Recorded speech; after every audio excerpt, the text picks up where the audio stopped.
Ayan, hello po sa inyo lahat mga kabahay. Good afternoon po. Alas 4, mag-alas 5 na po dito sa may Upper Antipolo. At nandito po tayo sa Upper Antipolo, malapit po sa Robinsons Mall, sa Inari Center. Napakagandang subdivision po ito, exclusive subdivision. Then, paglabas mo, papuntang Ortigas Extension, Taytay, Cainta, sa kanan naman na side, papuntang Inares or papunta sa Robinsons Mall. So, meron tayong tripping ngayon, hinihintay lang natin si buyer. So, ito po ay 55 million pesos.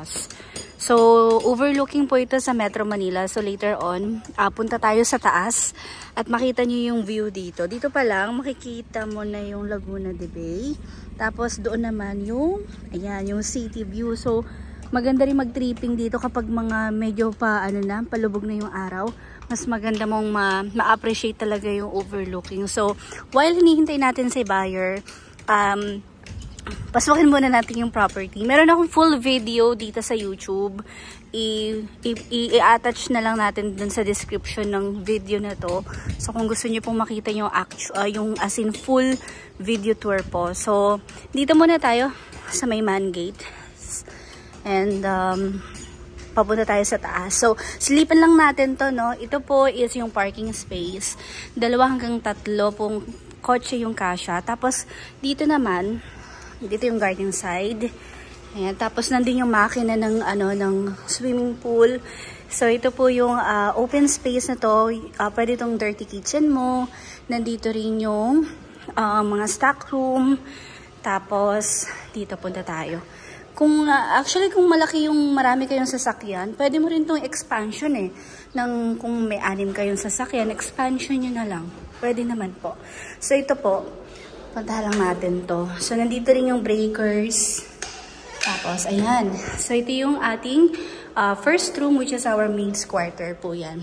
And then, ito yung ating dirty kitchen. Tapos, nandito naman tayo sa, ayan.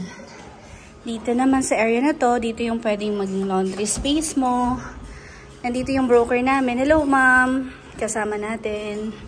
Sister ko rin po. So, may mga kwarto rin doon, no?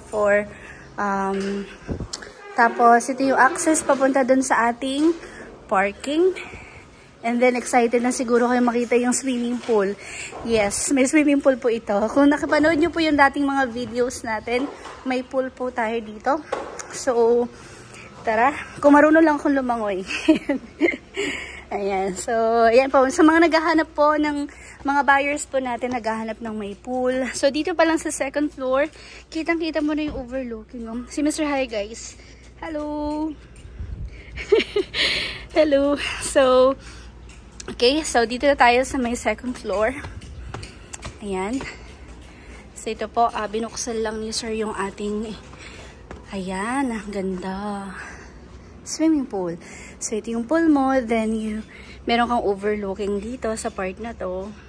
Ayan. Diba? Ang ganda ng view. Tapos, ang ganda ng facade. Ang ganda ng bahay. So, worth 55 million pesos po. So, dito naman tayo. Pasok tayo. Kita natin yung Ayan.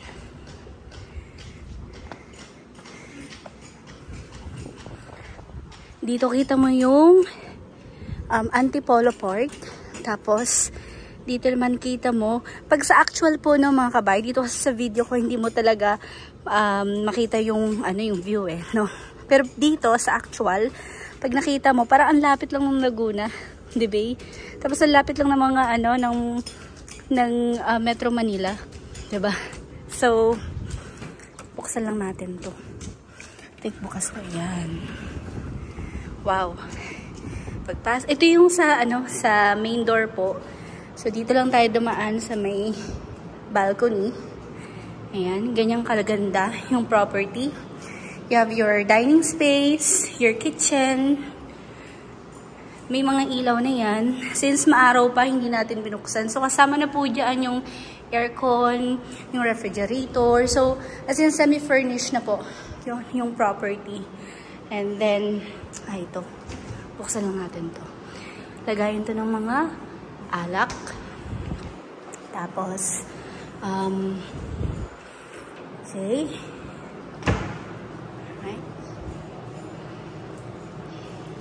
Okay. Tapos, may oven na rin. And ito po yung access, mga kabahay, doon sa parking. Yan, kanina natin. And then, makikita mo na yung pagbaba ng araw, no? Mas maganda mamaya. Mas magandang ma-appreciate mo talaga yung... So, ito yung ating first toilet and bath. So, naka-rain shower na rin, no? Yung ating... Yan. So, this is our second bedroom. So, kung dito po sa floor na to, ito yung ating pinaka-first room. Tapos, may access ka dito, papunta sa pool, papunta dun sa ating gate. Ayan. Tapos, may view ka rin ng Metro Manila. Okay.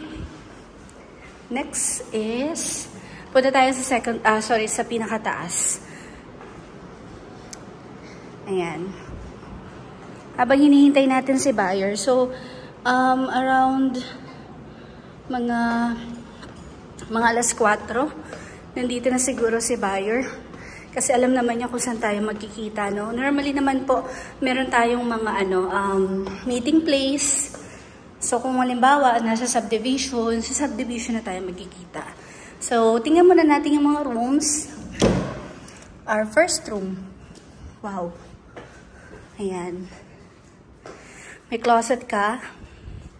Tapos may toilet and bath ka doon. And ito yung view mo. So ito yung kama mo. Kasama na yan. Included na yan sa package ng mga kabahay. High ceiling. Tapos ito yung view mo. Tingnan natin. Wow. Ito yung magandang view dito. Itong ano na to. Kitang-kita mo talaga. Ayan. Ganda. Nice. And then, let's proceed with another room po, no? Dito tayo. Ayan. Hello, yes. So, itong room na to, mas maliit to compared dun sa isa. May cabinet na rin naman. Then, ang view mo dito is yung Laguna de Bay. Tapos, may toilet and bath ka na rin. Okay, and then, let's check. Ito naman is sliding door. And okay, maganda rin pala yung view dito. Mas maganda yung view dito kasi kitang-kita mo yung part doon. So, may kasama na rin po, meron na rin toilet and bath. So, lahat po ng rooms may toilet and bath. Yun ang maganda doon. Yan. So, mas maganda pala yung view dito. Ayan po, kitang-kita. Tapos dito naman sa part na to, kitang-kita mo rin. Ayan. Diba? So, yun po mga kabahay. Thank you so much po sa panonood ng vlog namin. So, this is our tripping vlog. And, tingnan ko kung nandiyan na si buyer. Excited na. And, yun po. Kung naghahanap pa po kayo ng ibang properties within Antipolo na around 50 to 70 million, meron po tayo. Just, mag-send lang kayo ng Viber sa akin. Normally, Viber po ang contact natin. Thank you.